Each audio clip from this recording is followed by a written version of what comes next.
Okay, I think I'm recording, but I'm going to hold off until I can confirm. This is the 10th time that I have attempted to film, upload, render a video tonight. So we'll see. The technology isn't really working for me. My throat's not really working for me. I'm sick. My other son is sick, so yeah.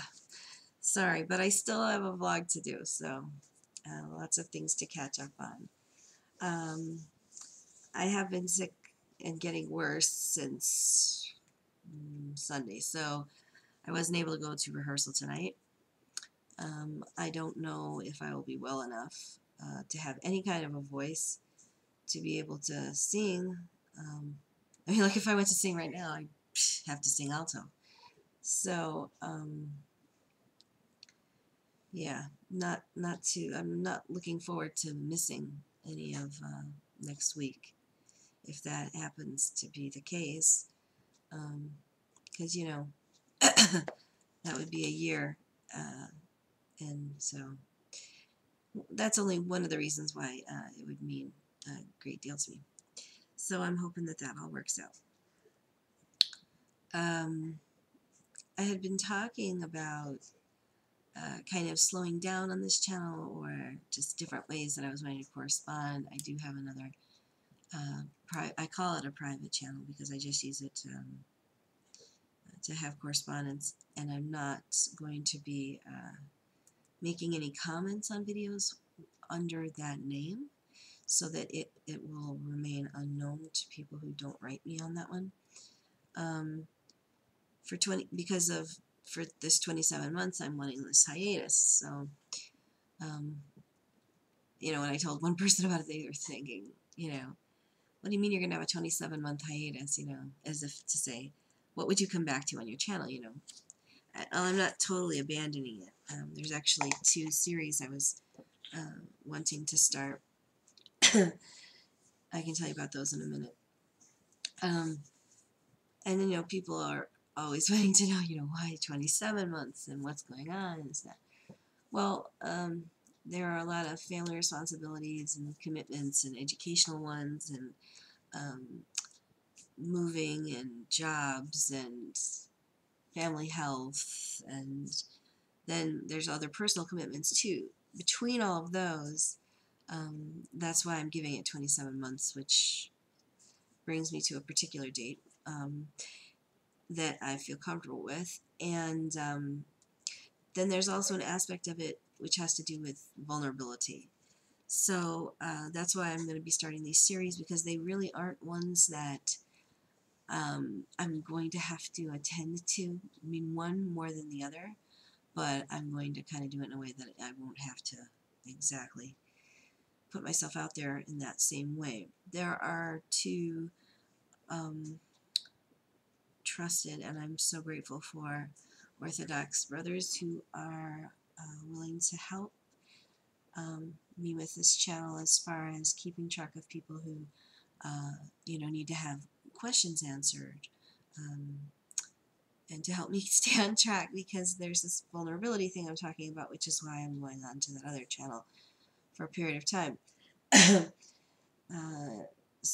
And I'll talk about that when I can. I'm not sure when that's. I thought I would be able to talk about it, by next week, but I have to see as far as my, if I'm able to go.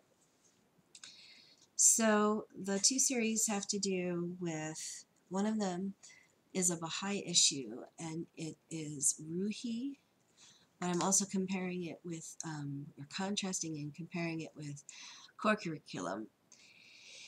And the other aspect of it, which might be a completely different series, so there might be 2 Baha'i ones actually.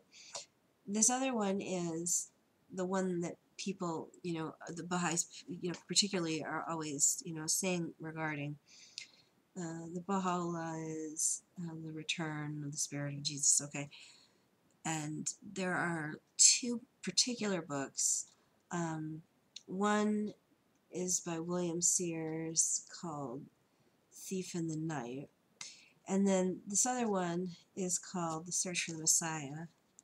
Now, I actually met the author of this when we were living on Guam, and I got a copy, but because he talked about it, I just felt I never needed to read it.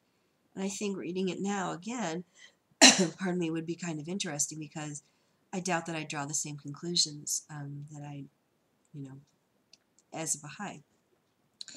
So I would probably want to find out certain ones as far as, and I'll ask my priest, of course, how does the church interpret this particular writing, whatever. So that's that one.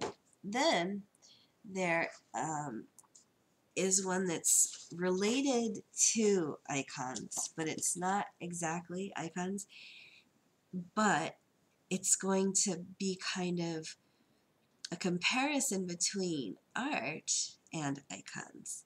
When I was in, I think, my third year, my second year of college, I took an art history class that was one of my most favorite classes that I've ever taken. And it was a catalog looking through pieces that were made from the Renaissance through to modern, which is definitely one of my more favored time periods to look through. I mean, it really, yeah, I get really excited about the Renaissance. That was always my favorite. So the book for that I'm going to just use to be able to, refer to different paintings or something, or sculptures or what have you. And then, of course, I'll probably put like some kind of a link to where you can see this other one if I don't have it actually in that I can show during the video. But the part of it that makes it interesting to me has to do with the interpretations of the ways in which symbols were being used at the times that they were becoming part of the art, and how people were trying to convey different ideas through art, and all those symbols, what they came to represent. Okay, this study fascinated me when I learned about it. Okay, and this is a very simple book about it. It's called From Abacus to Zeus, and it's a complete, dictionary basically. If you've got this, that you notice in a painting, and it came from this time period, this is, one of the reasons that it was used and what it was meant for. Of all of the entire, A through Z, the one that I never forgot was one that's related to Mary, and I think that's so interesting now, understanding, Theotokos. It was white lilies being used as a representation for Holy Mother in art. There are like 3 chapters that are all about symbols that are used in this artwork to represent gospel stories, to represent saints, to represent Old Testament stories, to represent all different kinds of, completely Bible-related things. And, excuse me. I find it really interesting now when I consider that as I'm learning to read icons. So I think I want to read some of it and show it to you, just because if you like icons, you like, reading them, to hear how art does it instead of for, prayerful purpose, that it's kind of interesting to see the differences and similarities and how those came to be, those symbols used. So there's that set and those 2 other ones. So I'm not going to totally not be available. I mean, I will be here, from time and time again. I'll check in and see if anybody's written, or, anybody who I need to keep in touch with, obviously. I'll still make private videos to people either on this or that other privatized channel. But when I'm on that one, it's going to be where I'm going to be looking at your videos, anybody else, you know, who I watch. I'm just going to use it to rate a video, but I'm not going to put myself into the comments because I don't want to get into conversations. That's the vulnerability thing I keep talking about, that I'm kind of pulling back from and not wanting to have to contend with for a period of time.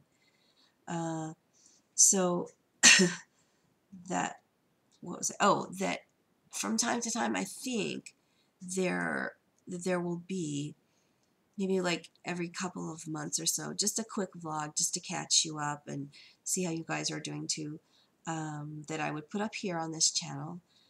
And if there were any certain feasts or whatever that I missed going to this year, if I'm able to attend it in 2013, I would vlog that one so that I could finally have a complete year accounted for. So I think that's everything. I'm also going to be praying for the health of a really beautiful, sweet, amazing, loving friend, and I hope you're doing okay. I'm gonna look forward to catching up with you again soon, and you are my prayers. There's some other people I owe letters to, so I hope to get those taken care of, to email you back, and yeah, I look forward to getting to see what is going on the rest of the year, even when I'm not going to be exactly, you know, interacting the same way. I'm still going to be here, and I'm still going to be around, I'm still going to watch your videos, and I'm still going to correspond. Just not be available to the public at large of YouTube. So, yeah. Okay, I guess that's near to close to everything, if not everything. I thank you for watching too, and look forward to hearing back from you, and wish you bright blessings and peace. Take care.